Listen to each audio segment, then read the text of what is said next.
Частично помочь бизнесу малому и среднему призваны меры господдержки. Падение рубля, а вместе с тем и рост на товары сильно бьет по предпринимателям. Пока жителям республики все труднее покупать продукты, за последнее время цены поднялись в среднем на 40%. Бизнесу сложнее платить по счетам. Если смотреть по нашим клиентам, пострадали, сильно пострадали особо нельзя сказать. У нас регион-то не сильно зависим от санкций.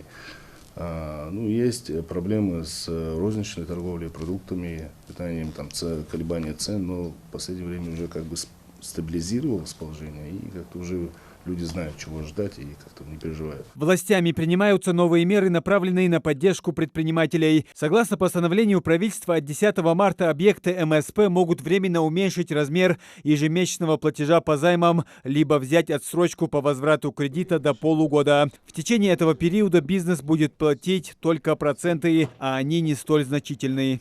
Уже более 30 человек обратилось, 11 мы уже рассмотрели, предоставили отсрочку. По другим сейчас рассматриваем. На полгода могут отсрочку получить по основному долгу любой желающий предприниматель. Активно пользуется этим. В целом, я думаю, ситуация нормальная, рыночная.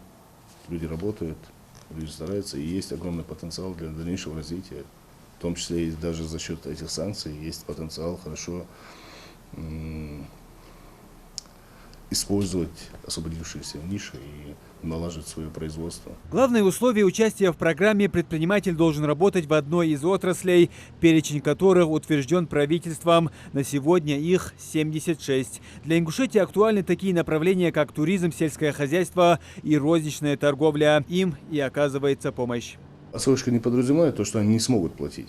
То есть они как бы обезопасят себя. То есть эти деньги, которые они должны заплатить за займ и какие-то платежи, они могут эти деньги саккумулировать на повышение своих запасов.